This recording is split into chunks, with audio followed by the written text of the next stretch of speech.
our speaker for this morning. Michelle is going to start to make her way up here. So Michelle has been practicing and she'll teach us all how to say this because it's a tongue twister, the Feldenkrais method. She's been helping people recover from injury, dealing with pain, and also just trying to come to relationship with movement and touch through her practice. She is going to share with us her version or her view on the intersection of creativity and touch. Please welcome to the stage Michelle Drerup. I think I'm going to do that. Yeah. Good morning. Thank you for showing up to find out what I might have to say about touch. I'll be interested in finding out too. So I've been touching and being touched by beautiful singing my whole life. And I've been touching people for a living for over 25 years as a massage therapist first, and then as a Feldenkrais practitioner. So has anyone here heard of the Feldenkrais method? That is a lot of you, actually. So that's how you spell it, and this is how you pronounce it. And now you know more about the Feldenkrais method than most people. So, has anyone here actually experienced the Feldenkrais method? Okay, that's pretty good too. And I might try to give you a little experience of it here in a minute. This is very wordy, but it's a somatic method, meaning you go through the body. It's not talk therapy. And it uses the senses of touch and proprioception. And you use awareness of those things. And it's a much more subtle awareness than most people are used to paying attention to. So proprioception is also called kinesthesia, and you might know what that is. And I would say it's a sense of touch, a feeling inside your body. It requires the same kind of sensory neurons that you have in your skin for things like heat or cold or stretch or compression is an obvious one. Not wet, we don't have any sensory neurons for that. You have to figure that out from temperature. Slide, we have that. Ticklishness, itch, pain. We have nociceptors for pain. And does anyone know one of the sensations we think of as a sensation of touch that we have no known neuroreceptors for? Any ideas besides wet? I already gave you that one. So we don't have any receptors for pleasure. That happens in your brain. You take information from the other sensors, and it's your brain that decides if it's going to release those great chemicals that make us feel good. So I want to talk about pleasure, which sounds kind of risque for someone who touches for a living. I don't want to give you the wrong impression, but someone draws butts here, so I'm not that worried about it. Yeah. So I actually think, I've been doing this for many years now. I've been giving people the wrong impression by not talking about pleasure and emotions like joy and bliss when I talk about why I do the Feldenkrais method and why I keep doing it and sharing it with other people. So there it is. I do it because I want people to feel pleasure and joy and bliss. I told Ben a few days ago that I'm having trouble talking about my hero's journey because I'm going through a professional identity crisis. And I think I'm changing my story.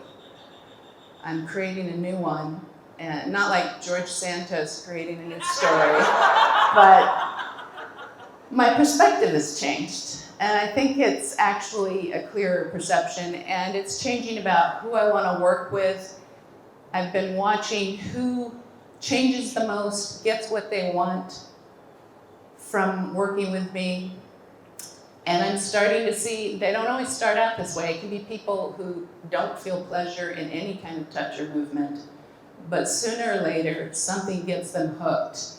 And when I observe that happening and feeling it happening, I know this is going to change them. So I'm working professionally on how do I create that through movement and touch for people. So it's still an ongoing process. I think I used to be afraid that people would think I'm too touchy-feely if I talked about pleasure or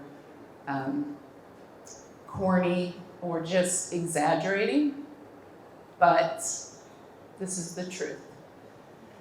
Many years ago when I was starting my Feldenkrais training, I already had a massage therapy practice, and I wrote up a little something for my clients describing my experience with it, why I wanted them to try it. And I asked my mom to proofread it because she was an English teacher, as was I in my 20s, and we would proofread for each other.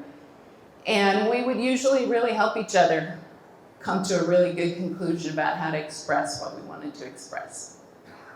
So this time, she objected to my use of the word pleasure.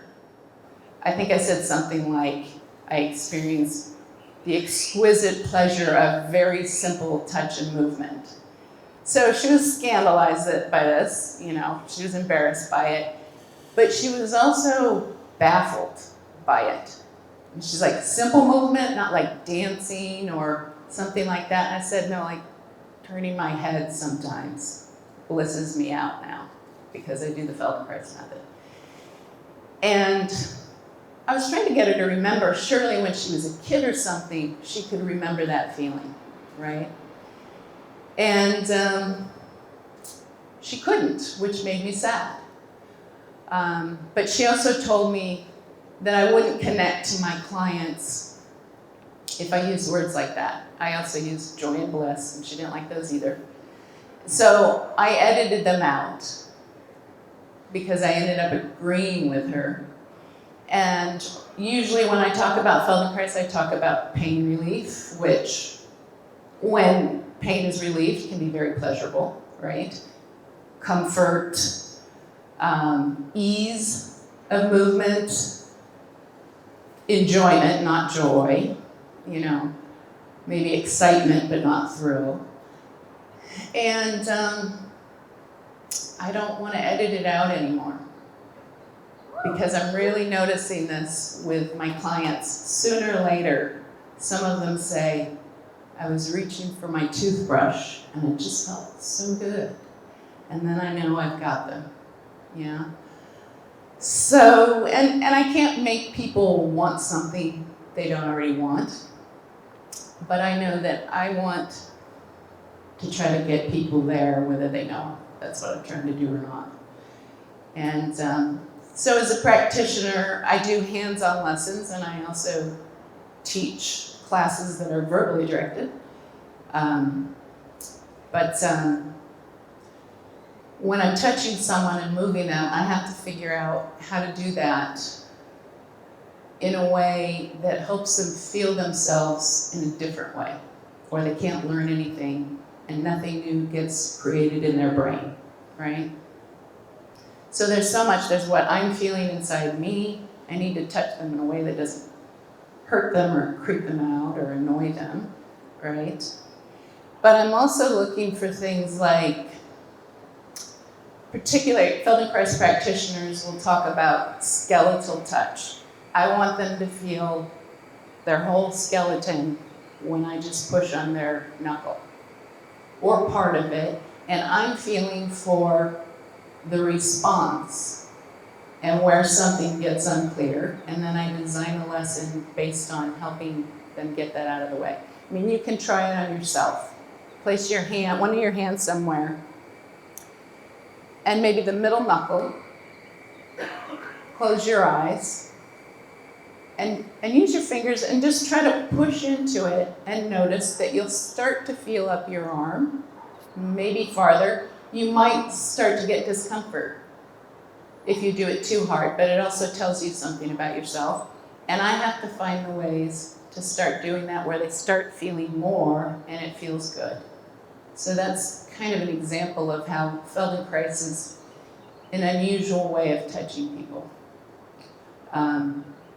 If you do any martial arts, you might have a sense of that, right? And other people who work with their hands, but it's different than massage therapy in that way. And then when I'm teaching a class, people are usually lying on the floor and your eyes are closed. So I'm verbally describing the movements. You're not watching me because you're feeling the touch and movement from inside your body. And usually it looks like people are rolling around like kids on the floor with their eyes closed. But there is a logic to the lesson to help you discover some things and make you feel more coordinated or just better during and when you get up. So where's Ben? Hi, Ben. Do we have time for a little mini lesson? So I'm not going to have you lie on the floor. We'll just try to find somewhere to sit. Maybe before that, can you do something with your hand? So just open your hand. And if you want to set it on something so it's more comfortable, do that. Yeah. And I want you to start to bring the fingers closer together, but not touching. And then apart. And then closer together. And apart. And I'll feel like this slow pulsing, almost movement. And just put your hand down if it gets uncomfortable and go back to it. But close your eyes and you might be able to feel this better. What I want you to feel for is a sense of touch called heat. As your fingers get closer together, maybe in the web of your fingers you feel it, and as they separate, cold. Heat and cold. And even if you can't feel it, it doesn't matter, because I wanted you to do it so you get a feel for the kind of attention, the level of attention to that kind of subtlety that you want to do when you do this lesson. You could do the other hand and feel stretch across your skin and deeper inside your palm, and you can feel compression because you've got touch sensors in your muscles and in the connective tissue. Okay, so this would be easier if you are sitting at the front of your seat with your feet on the floor. If you want to, you can, you don't want to take your shoes off. If you want to take your shoes off, you can feel the floor better. It adds to the experience, unless it makes you too cold. And I would also say, no, I think you'll be all right. So you'll be sitting up, and you can feel your sit bones, right? I am going to cheat and demonstrate something because we don't have a lot of time. And mostly I'm going to demonstrate what I mean by slow and feeling for the range of ease. So I'm going to put this down. So I'm going to do this in standing, and you can do it in sitting with your feet planted. But you're going to have your palms together, and they're not allowed to slide against each other when they move. Your elbows are going to stay however straight they are. They don't get to bend as you move. And you kind of keep this triangle of your chest and your two arms. It stays affixed. Put your arms down. This is about pleasure, and I'm causing you discomfort. That triangle stays fixed, and you're going to keep your nose looking at your thumb and your chest pointing to your thumb. And I'll add another constraint. You have to keep your feet basically where they are. Okay? So this is me doing it, and I'll describe what I'm feeling right now doing this in standing. And I'll do it with my eyes open, but I could probably feel more with my eyes closed because vision is an attention hog, right? So I'm going to see what it's like to turn to the left, and I'm feeling through my whole body, and I'm going to stop right there. I'm going to do this without the microphone for a second. And I'm going to lower my arms. I have to stop there. So I stop there because I start to feel a change here, and I also caught myself catching my breath. So that's my range of ease right now, and I'm a very flexible person. So I'm not interested in how far you can move. I want you to find out something about how easy you can make that, right? So to the right.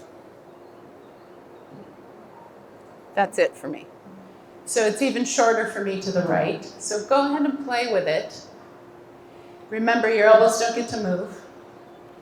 Your chest stays pointing at your thumb. Your nose stays pointing at your thumb. And are you feeling discomfort and ignoring it? Because then you're not learning anything if you don't change that. And then let it go. And did anyone have, one side was way easier, felt smoother? Yeah, most people, that will be true. And it's not necessarily, if I just turn my head, I like the right, I do not like the left. Because now I'm turning in my neck.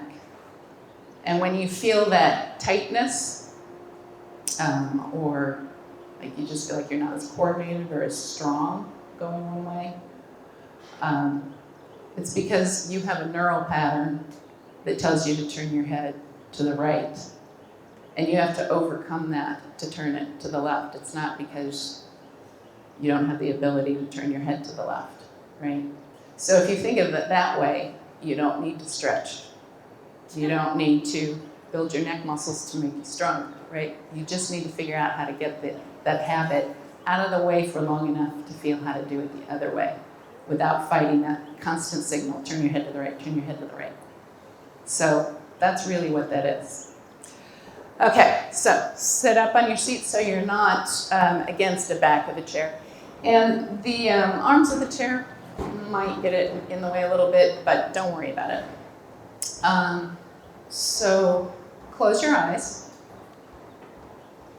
if you so choose, and feel your seat on whatever you're sitting on, meaning your sits bones, those are the bony part of your butt that you're sitting on, or you might be more on some fleshy area like your thighs or behind that. And feel your feet on the floor.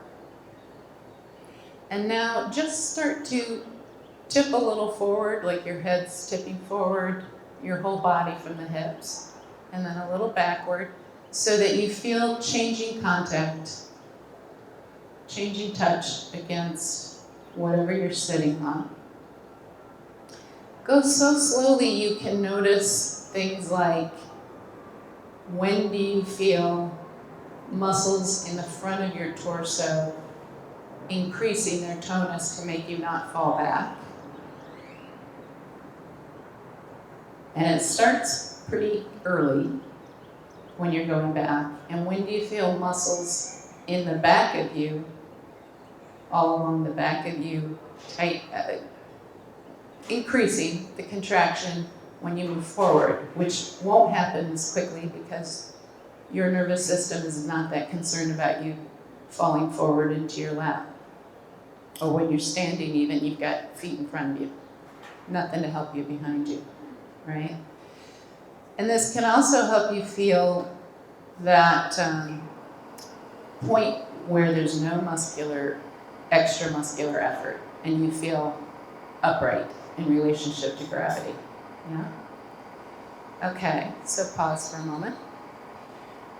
And now put your arms at your sides. Yeah, which might be in front of the chair. And now you're gonna rock your weight back on your sits bones, but you're going to do it by slouching, by curving, and your head can look down and your tailbone points forward. Be careful with your back, and then come back up. And your arms should just kind of go straight down like you're gonna reach for 2 buckets or something and lift them up. Yeah. And try to think of making this bow as perfectly curved as possible. Just keep it small. You could just imagine it, and you would still get something from this. And you'll feel that rocking. And then start to move in the other direction so that you're arching and you're bellying, your chest come forward, your head could tilt back, or it can stay facing straight forward. You can make the bow below your neck if you want to. And you can go back and forth. You get shorter, grab the buckets. You get taller, and then you arch. And you'll feel pressure move closer to your thighs, right? You feel that? And how smooth can you make it? It's like just two little bows from one to the other. And do you feel any change in pressure against your feet? Okay. And then let that go. Move around in your seat if you need to. Sit back if you need to for a moment, right? You can imagine this, and neurons will still fire, and you'll still notice change later. So when you're ready to sit up again, maybe have your arms at your side again. And now you're going to tip yourself once onto your right sits bone, once onto your left. Back and forth. It can be just like straight as a board. And notice how you do it. Where do you get the power to do this? What are you doing with your feet? Because here's how you can make it really easy. Have your feet planted, and when you want to tip, when you want to lift the right sits bone and tip onto the left, just push into the right foot flat. Really easy increase in pressure, and it'll lift your right hip and sits bone, and the weight will go over to the left. And then you let it back down, and you push into the left to go to the right. And it can be interesting that people will notice things like they lift up their heel, or they actually lift the opposite foot they're going to, so they have to do all the work up here, right? So make it easy. Maybe it's even fun. Yeah. Okay, pause in neutral. You don't have to stop like in the middle of being to your side. And now, can you feel a way to reach a hand down to one side while the other one comes up where you're not straight as a board? In fact, you may still push with a foot to take your weight over to your left, but you're going to reach over to your right. I'm kind of demonstrating what it looks like if you want a clue before you start doing it. You will curve on one side of you in your waist. You will feel with your touch receptors, ribs coming together on one side and fanning out on the other. Make sure it's comfortable. And if it's not, stop, because I'm going to give you a clue that might make it easier for your back or some other part of you. And that is this. When you want to do it this curved way, you want your shoulder to kind of stay right over the hip. So your weight goes to the left while your right shoulder and right hip move together. So that means your ribs and your waist have to let go. And on one side of this, you're probably really good at it, and the other one you're not. And you have to fight the desire to do it the other way. So your head tilts toward the hip that's lifting now, right? Which is different than the tipping thing we were doing. And by the way, it doesn't matter if you can do this and you're frustrated and confused. The act of trying to do it is what it's about, yeah? You'll get the change either way. Okay. So, can you pause and feel those sits bones again? Can you make some kind of circling pressure against your chair. This kind of circle of increased pressure. And you can use pushing into your feet different ways. You can do it in a curved way. Maybe your chest is even making a circle. In fact, if you do it with the bows, every point on your body is making a circle in space. If you do it more tippy and straight, same thing, maybe not some parts of your legs. Try it both ways. And also go the reverse direction. And feel how round you can make this. Notice the parts of the movement that are not round. Am I running out of time? Okay. Well, then we're hoping something changed. Usually I get an hour, okay? But this gives you a taste of how a Feldenkrais lesson goes. So go back to this. Look at your thumbs and follow the turning and feel if the range is easier or something about it is different.